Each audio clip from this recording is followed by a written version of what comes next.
Hello नमस्कार। L news Jitendra तमारू स्वागत है। जय भोळानाथ। मित्र, एल न्यूज जितेंद्रगिरी धार्मिक और साधु संतों की चेनल है। मित्रों, आमा साधु मारी चेनल सब्सक्राइब करजो। L news. मित्र, अत्यार सुधीनी अंदर 1200 पर विडिया આપણે આમાં મૂકી દીધા છે સાધુ સંતોના।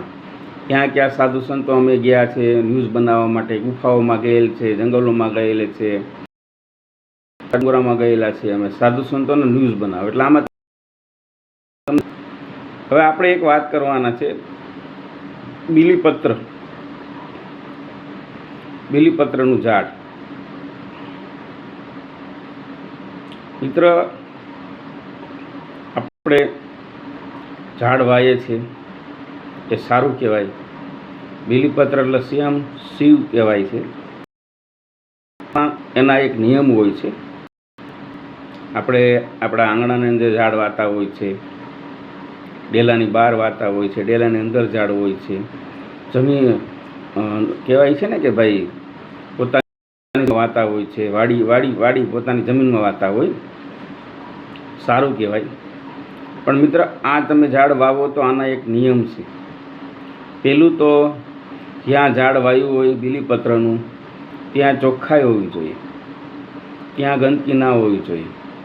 પછી એમ કે તમારે ડેલામાં ઝાડ વાવ્યું હોય, આજુબાજુની અંદર કોઈ ગંદકી ના ફેલાવે, નાના બાળકો પેશાબ ન જાય, નાના બાળકો પેશાબ ન જાય, અને મોટાઓ છે એ પણ ધ્યાન રાખે, ચોખ્ખાઈ રહે એ રીતે।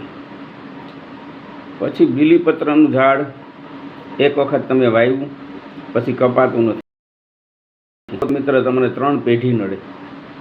બીલીપત્રનું ઝાડ તમે કાપી નાખો તો તમને 3 પેઢી સુધી નડે। બીલીપત્રના ફાયદા કેટલા? પહેલું તો મિત્ર, બીલીપત્રના પાન તમે રોજ શિવજીને ચડાવો તો તમને મહાદેવ અતિ ફળ આપે। રોજ ચડાવવાનું। ભાવનગર એક ભાઈ છે, એનો આજે 30 વર્ષથી એક નિયમ છે કે રોજ એક બીલીપત્રનું પાન ચડાવવાનું। પોતાની ઘરે શિવ મંદિર છે, ઘરનું હોય, નાના શિવજી હોય ને, એમાં રોજ એક બીલીપત્રનું પાન ચડાવે છે। 40 વર્ષ એનો નિયમ છે। બીલીપત્ર એ લઈને રાખે જ છે, શિયાળો હોય, ચોમાસું હોય, ઉનાળો હોય, રોજે એક બીલીપત્ર ચડાવે છે।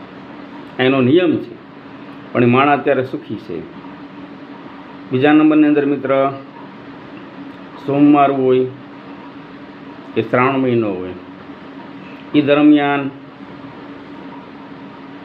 બીલીપત્રની ઝાડની નીચે તમે બાળકોને જમાડો, સાધુ સંતોને જમાડો, કુંવારકાને જમાડો, હૃદયોને જમાડો તો મિત્ર 10 યજ્ઞનું ફળ મળે છે। 10 યજ્ઞનું ફળ મળે છે બીલીપત્રના ઝાડ નીચે જમાડવાથી। જમાડવાનું શું? ખીર અને રોટલી ને શાક। ખીર, ખાસ મીઠાઈમાં ખીર હોવી જોઈએ। ખીર, રોટલી અને શાક।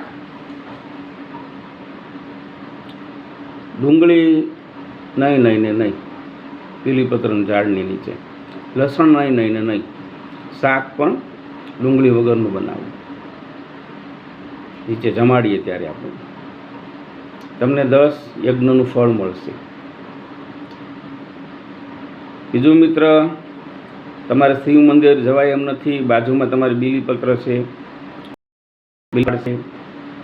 તો તમે એમને ઓમ નમઃ શિવાય, ઓમ નમઃ શિવાય, ઓમ નમઃ શિવાય, ઓમ નમઃ શિવાય એ જળની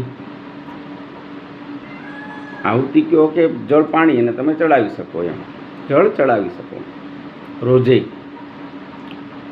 મિત્ર, આ તમે ખરેખર જો બીલીપત્રનું ઝાડ હોય તો મિત્ર તમે આ કરો, અતિ ફળ આપશે।